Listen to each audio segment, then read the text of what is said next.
സ്വന്തമായി കേസ് വാദിച്ച് സർക്കാരിനെ തോൽപ്പിച്ച മെയ്മോളിലെ കഥ എല്ലാവരും സോഷ്യൽ മീഡിയയിലൂടെയും ന്യൂസിലൊക്കെ കണ്ടിട്ടുണ്ടാവില്ലേ.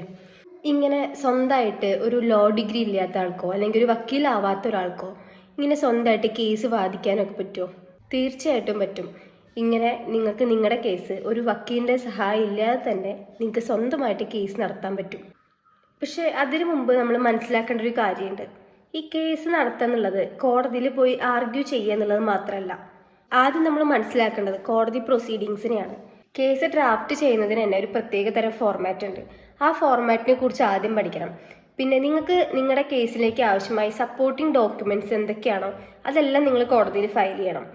പിന്നെ കോടതി ചെലവിലേക്ക് ആവശ്യമായ കോർട്ട് ഫീ, ലീഗൽ ഫീ ഇതൊക്കെ നിങ്ങൾ പേ ചെയ്യണം.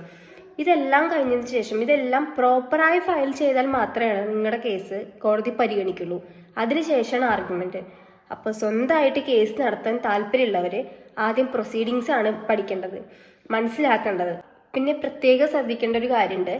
ഏത് ടൈപ്പ് കേസാണോ, സിവിൽ, ക്രിമിനൽ അങ്ങനെ ഉണ്ടല്ലോ, അതിൽ ഏത് ടൈപ്പ് കേസാണോ നിങ്ങൾ ഫയൽ ചെയ്യണത് അതിനെല്ലാം ഡിഫറെൻറ്റ് ഫോർമാറ്റാണ്, ഡിഫറെൻറ്റ് പ്രൊസീഡിങ്സ് ആണ്. അപ്പോൾ ഇതെല്ലാം പ്രൊസീഡിങ്സ് ആദ്യം മനസ്സിലാക്കിയിട്ട് വേണം നിങ്ങൾ കേസ് ഫയൽ ചെയ്യാൻ. നിങ്ങൾ കോടതിയുടെ ഒരു തരത്തിലുള്ള പ്രൊസീഡിങ്സ് ഫോളോ ചെയ്യാതെയാണ് ഓരോ കേസ് ഫയൽ ചെയ്തിട്ട് കേസ് ആർഗ്യൂ ചെയ്യുന്നെങ്കിൽ ചിലപ്പോൾ നിങ്ങൾ ജയിക്കേണ്ട കേസ് അടക്കം നിങ്ങൾക്ക് തോൽക്കാൻ ഇടയാവും. അത് കാരണം കോടതിയിലെ പ്രൊസീഡിങ്സ് ശരിയായ രീതിയിൽ മനസ്സിലാക്കി പഠിച്ചതിന് ശേഷം മാത്രമേ കോടതിയിലെ കേസ് ഫയൽ ചെയ്യാവൂ.